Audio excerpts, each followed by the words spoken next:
You're looking here at the holdouts, and there they are. Call them the budget rebels, at least for now. This group right here on your screen, not making it easy there in Congress. Everyone on this list seems to be on the fence, except for Congressman Thomas Massie from Kentucky, who says count on him for a firm no. In fact, he's so emphatic about that, he said it's a no unless he gets a lobotomy. And statements like that from Congressman Thomas Massie from Kentucky led to President Donald Trump targeting him, attacking him, and threatening to primary him. Now, I'm going to give you the details on all of that, and it's super juicy. But before I do, there's a big update to this story, which is Trump got what he wanted. The House of Representatives, of course, under Republican leadership, did manage to pass a continuing resolution, which will keep the government funded through September. I'm going to give you details on what is included in that continuing resolution in just a moment, but it's something that Donald Trump certainly wanted Congress to pass. It's now headed over to the Senate. They will now vote on it, and we'll see if the Senate approves it. But before I give you all the details on that continuing resolution, let's just quickly revisit this, I guess, conflict between the president and Congressman Massie. Now, Republicans in the House did vote on that continuing resolution today, but prior to the vote, there was a lot of worry that the far right, super conservative members of the House Freedom Caucus, who are like the deficit hawks, we're just going to vote no. And remember, Republicans only have a slim majority in the House of Representatives, which means, Mike Johnson could only afford to lose the vote of like one Republican lawmaker. And so you have a handful of Republican lawmakers who are saying, we're on the fence. But there was one guy who's like, no, I'm not on the fence. I'm a big fat no on this.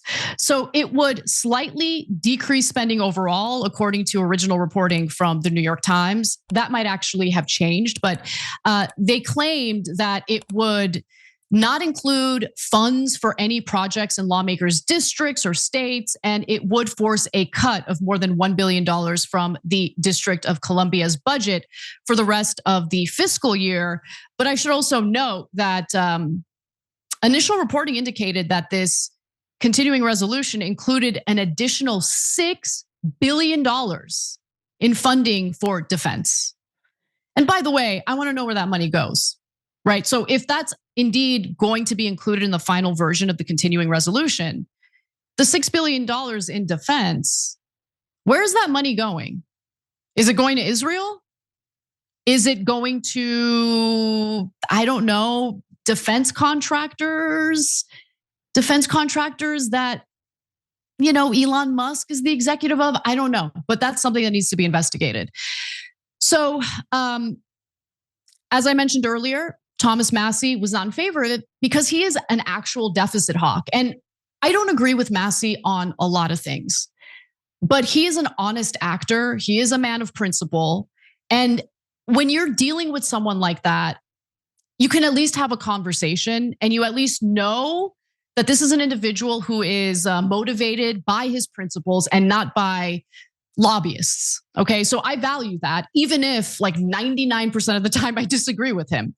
Now, with that in mind, he had said prior to today's vote, unless I get a lobotomy Monday that causes me to forget what I've witnessed in the past 12 years, I'll be a no on the continuing resolution this week. It amazes me that my colleagues and many of the public fall for the lie that we will fight another day. Now, again, Massie has frequently gone against his own party on fiscal matters. A lot of Republicans love to talk about their fiscal conservatism. They're not conservative in their marriages, and they're not conservative when it comes to, the fiscal issues impacting our government at all. Okay, but Thomas Massie is a completely different story. He's not just talking the talk, he's walking the walk.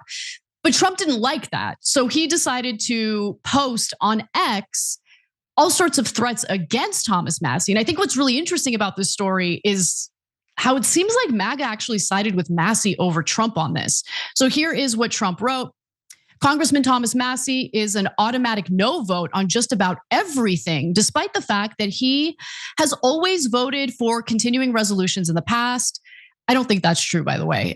He has typically voted against, fiscal matters, as I mentioned earlier, but let me give you the rest of what Trump had to say. He should be primaried, and I will lead the charge against him. He's just another grandstander who's too much trouble and not worth the fight. He reminds me of Liz Cheney. Really? He's like, not like Liz Cheney at all, but okay. It reminds me of Liz Cheney before her historic record-breaking fall loss. The people of Kentucky won't stand for it. Just watch. Do I have any takers? I don't know if anyone raised their hand and said, I'm a taker, Trump, but Thomas Massie responded to it and says, someone thinks they can control my voting card by threatening my reelection. Guess what? Doesn't work on me. 3 times I've had a challenger who tried to be more MAGA than me. None busted 25% because my constituents prefer transparency and principles over blind allegiance. And by the way, I should note, Trump has actually attempted to do this before. I'm going to get to that in a minute. So let's get to that. In 2020, apparently, Trump was not happy with Massie for a different reason. He says, looks like a third-rate grandstander named Thomas Massie, a congressman from, unfortunately, a truly great state, Kentucky, wants to vote against the Save Our Workers bill in Congress. He just wants the publicity. He can't stop, only delay, which is both dangerous and costly. Anyway, in the same attack, he basically says that he should be thrown out of the Republican Party. And obviously, 2020 has come and gone. Thomas Massie is still a Republican lawmaker in the House of Representatives. So it didn't work in 2020. I don't think it's going to work now. But I should also note that Massie has decided to use this beef with Trump to remind everyone where he likes to raise his money from. And so he posted this on X. Why don't more representatives stand on principle? Because telling the truth can get you in hot water. I'm going to need your help. I will run again because we need at least one person in Congress who won't cave. Can you show support by contributing now?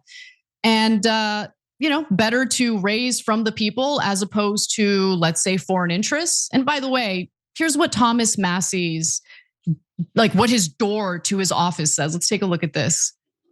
No foreign lobbying. If you enter this office seeking funds on behalf of a foreign nation, you may be in violation of, and then he does the specific code that they would be in violation of, and it's the Foreign Agents Registration Act. And remember, Massie is probably the only Republican who has spoken out candidly about the influence of AIPAC. The AIPAC babysitters, he referred to them as during a conversation with Tucker Carlson. And so I love the fact that he's not some, wilting flower and super scared of Trump. But what I like even more, guys, is the fact that we're talking about a politician. You can disagree with him on everything. Put that aside, though. He does right by his constituents. His constituents really do love him. So much so that they will side with him over Donald Trump, even though I'm sure all of them voted for Donald Trump. And it's because they look at Massie and they see a lawmaker who's actually listening to them, delivering for them, someone who's actually principled, even in times when it's difficult to be principled, even in times when the entirety of your party is going after you. So I love that because it shows you, even when you're dealing with a cult of personality like Donald Trump, and he is tremendously popular among Republican voters, if he's in a beef with another politician, but that other politician has really delivered for the people are going to side with that other politician. But all these other Republican lawmakers, they're just as useless as corporate Democrats who have been bribed by, corporations, big money. They don't do right by their constituents. Oftentimes, they're fundraising or they're lying to their constituents, but never delivering on things that they ran on. And so those are the types of politicians on the left and the right that are far more vulnerable to attacks from a cult of personality like Donald Trump.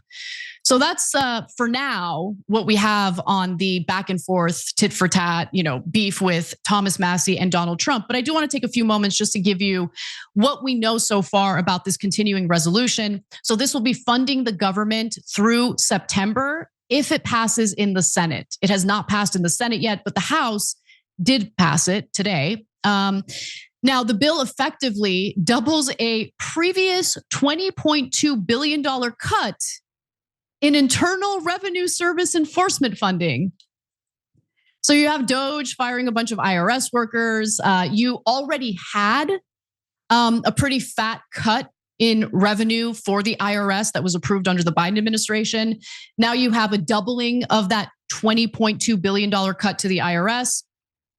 And look, if that's made permanent, the repeat cut would almost entirely reverse the enforcement boost that the IRS received back in 2022 under the Biden administration. The change would lower the number of audits and reduce federal revenue by $66 billion. Because remember, the whole point of the IRS is to catch the tax dodgers. If you're low income, it's very, very easy to audit low income people. They don't have complicated taxes. So when you have an underfunded IRS, they focus all of their auditing behavior on low income people because rich people have complicated taxes. It costs more resources to audit them. And so these are the people who get away with dodging. These are the people who get away with not paying their taxes.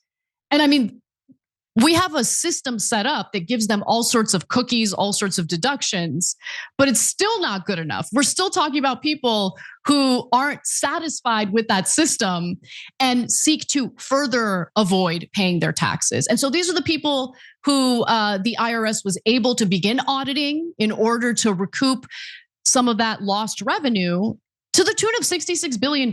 So the idea that we're wasting money in funding the IRS is hilarious to me. But look, I also know not a popular political message to go around, cheering on the IRS. Everyone hates the IRS. Everyone hates paying their taxes. I get it. But I really hate the fact that I'm expected to pay my taxes. I'm not supposed to dodge. I'm not supposed to do anything like that. If I do dodge my taxes, I have no doubt that I'll get audited. But if you're a billionaire, if you're a multimillionaire with super complicated taxes, yeah, it's unlikely the IRS is going to come for you. You're too expensive to audit. And that's a problem. So I should also note that the House of Representatives was able to pass this continuing resolution with the help of Democrats. So there was one Democrat who voted in favor of this bill. Let me find that information for you. So only one Democrat voted in favor of it, and it's Democratic Representative Jared Golden of Maine. He voted yes. Thomas Massie was the Republican who voted no. And the bill also reduces $1 billion in spending for Washington, D.C. for whatever reason. So the GOP proposal would also extend funding through September 30th at fiscal 2024 spending levels, but it includes a $13 billion in cuts in non-defense spending and $6 billion in increased military spending. So those are the final numbers in the House version of the continuing resolution. We'll see what happens with it in the Senate, but there you have it. That's what they're planning to do through September, as I guess they work on a far bigger bill that includes the tax cuts, the additional funding for immigration. All of that stuff will be included in that big, beautiful bill that Donald Trump has been pushing for. Every time you ring the bell below, an angel gets his wings. Totally not true, but it does keep you updated on our live shows. Every time you ring the bell below, an angel gets his wings. Totally not true, but it does keep you updated on our live shows.